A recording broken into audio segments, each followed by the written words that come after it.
जिंदगी में पैसा ही सब कुछ नहीं है। कितने लोगों ने पैसे को परमात्मा मान लिया है। पैसे के लिए भगवान मंदिर के चोरी चले जाते हैं और पैसे के लिए लोग मंदिर में भी रिश्वत खा लेते हैं और पैसे के लालच में लोग मूर्तियां बदल देते हैं। मंदिर की सोने की मूर्ति बदलकर पीतल की रख देते हैं और पैसे के लालच में पड़ करके लोग न जाने कितनी कितनी गलतियां करते हैं। लेकिन पैसा आपको सामान दे सकता है पर सम्मान नहीं। पैसा बिस्तर दे सकता, विश्राम नहीं। पैसा कलम दे सकता पर लिखने की कला नहीं। पैसा माइक दे सकता पर बोलने की कला नहीं दे सकता है। और पैसा आपको दवाई दे सकता लेकिन स्वास्थ्य नहीं दे सकता है। जहां पर पैसा भी हार जाता है वहां पर सत्संग का ज्ञान काम आ जाता है। ऐसी मरी मराई तालियां तुम बजा रहे हो, लगता है कि मरघट पर किसी को दफनाने आए हो। इतना कमजोर क्यों हो? हनुमान चालीसा कह रही आपन तेज संहारो वापे, और तुम आपन तेज पता नहीं कहा किधर फेंक दियो। तेज ओज कुछ दिख नहीं रहा। नाम तो तेज प्रताप सिंह है पर तेज ओज है ही नहीं। ये धमदार वो शहर नहीं जिसमें गंदगी साफ करने के लिए नाली ना हो, और वो गांव नहीं जिस गांव में परस्पर प्रेम से जीने की परंपरा ना हो। वो किचन नहीं जिसमें भोजन करने के लिए अच्छी थाली ना हो। वो मकान नहीं जिसमें रोशनी आने के लिए और मच्छरों से बचने के लिए खिड़की और जाली ना हो। वो ट्रैक्टर नहीं जिसमें सामान ढोने के लिए पीछे ट्राली ना हो। और वो ससुराल नहीं जिसमें साला और साली ना हो। और वो सभा नहीं जिसमें जोरदार ताली ना हो। जोरदार ताली ना हो। अब बहुत लोग खुश हो गया है। क्यों खुश हुआ? साला साली के नाम से खुश हुआ। ये साला साली ऐसे इंजेक्शन हैं, 80 साल का बूढ़ा खाट पर पड़ा हो, उससे कोई आकर बता दे तुम्हारी साली आई है, एक झटके में उठकर खड़ा होता है, पूछता है किधर है। ये रिश्ते इतने ताकत देते हैं। सीधे बैठ जाओ, गाइए, भजन गाइए।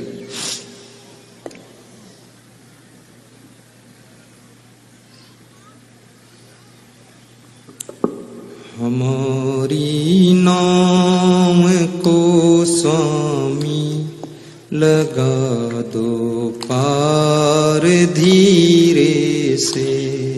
हमारी नाम को स्वामी लगा दो पार धीरे से। लगा दो पार धीरे से। लगा दो पार धीरे से।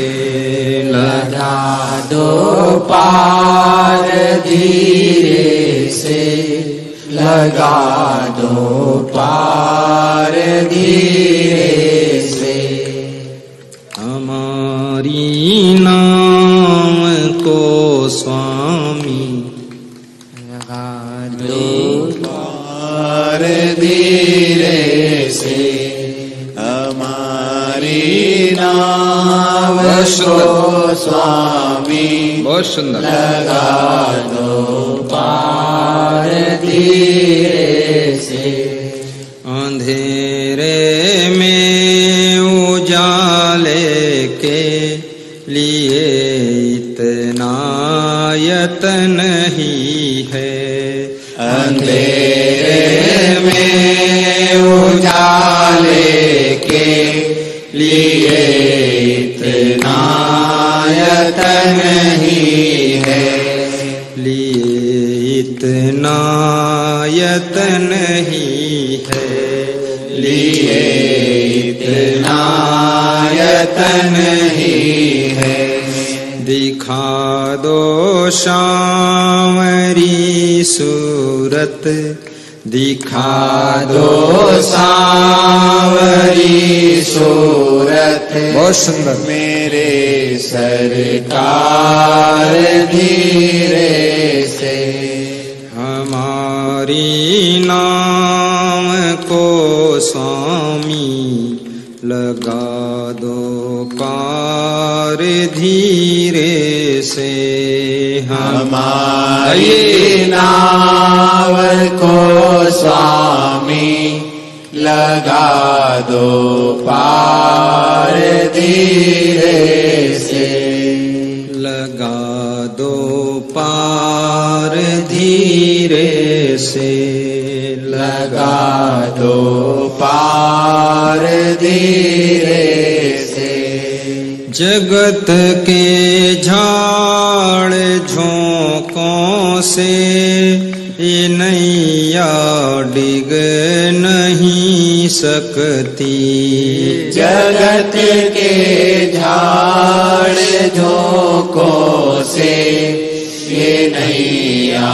डिग नहीं सकती ये नैया डिग नहीं सकती ये नैया डिग नहीं सकती अगर गुरुदेव चरणों का रहे आधार धीरे से अगर गुरुदेव चरणों का रहे आधार धीरे से हमारी नाव को स्वामी लगा दो पार धीरे से हमारी नाव को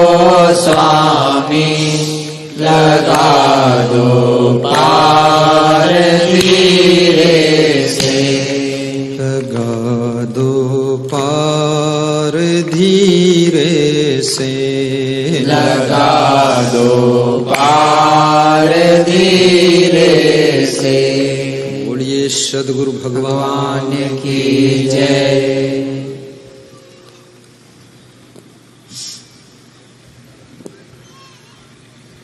हमारी नाव को स्वामी लगा दो पार धीरे से। जिसमें राम का वनवास हुआ,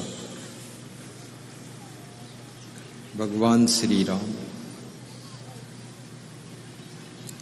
अयोध्या छोड़कर जब वन में जाने लगे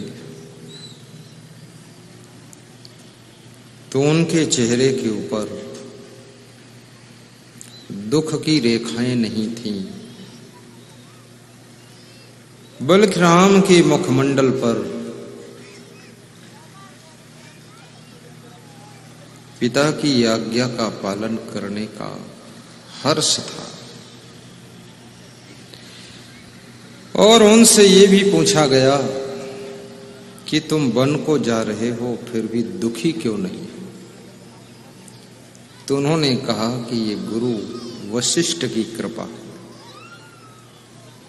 अगर गुरुदेव चरणों का मिले आधार धीरे से। विश्वामित्र गुरु का ज्ञान इस दुख को भी सुख में बदल रहा है। और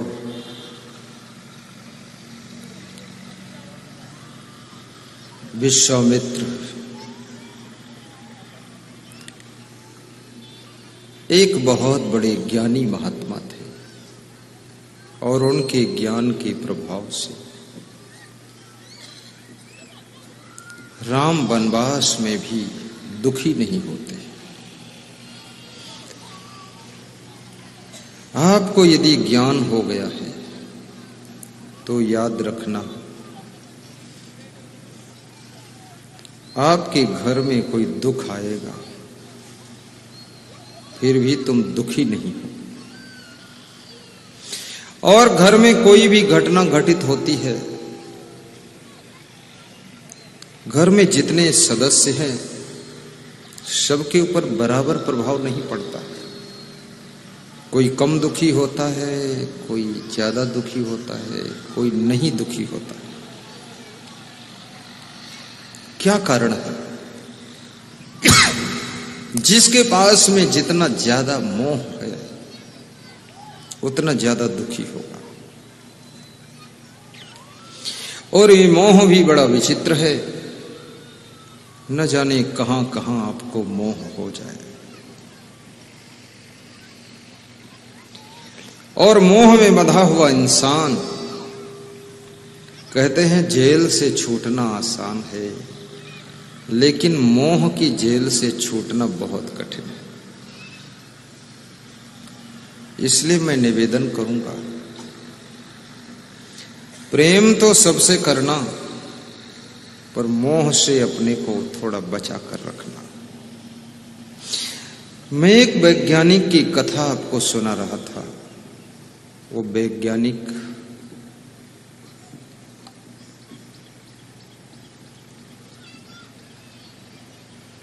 जो बालक था, जब उसकी मां मर गई, तब एक दिन वो घर के सामान को सेटिंग कर रहा था, तो उसके हाथ में वही लेटर आया जो लेटर उसके शिक्षकों ने लिखा था।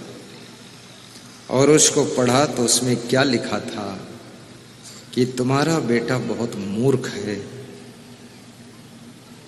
बुद्धू है, इसके दिमाग कोई नहीं है, इस मूर्ख को घर में काम लो, पढ़ने वढ़ने स्कूल मत भेजो, ये लिखा हुआ था। लेकिन उस लेटर को पढ़ करके उसकी मां ने क्या बताया था कि बेटे, शिक्षक ने लिखा है कि आपका बेटा बहुत बुद्धिमान है और इसको पढ़ाने भर का दिमाग हमारे पास नहीं है, इसको कोई हाई टीचर पढ़ाएंगे तभी ये पढ़ेगा। तो उस बेटे ने विचार किया कि मेरी मां ने झूठ क्यों बोला। तो उस लेटर के पीछे लिखा हुआ था, मां के शब्द थे कि बेटा, मैंने इसलिए झूठ बोला है कि जो शिक्षक ने लिखा है वो पूरा पूरा पढ़ के सुना दूंगी तो तेरा मनोबल टूट जाएगा, और इसलिए मैंने झूठ बोलकर सुनाया कि तुम बहुत बुद्धिमान हो, महान हो, तुमको पढ़ाने भर का दिमाग शिक्षकों के पास नहीं है, और वही शब्द मेरे जो तेरे मनोबल को बढ़ाने का काम करते हैं, वह शब्द तेरे को आज इतना बड़ा वैज्ञानिक बनाकर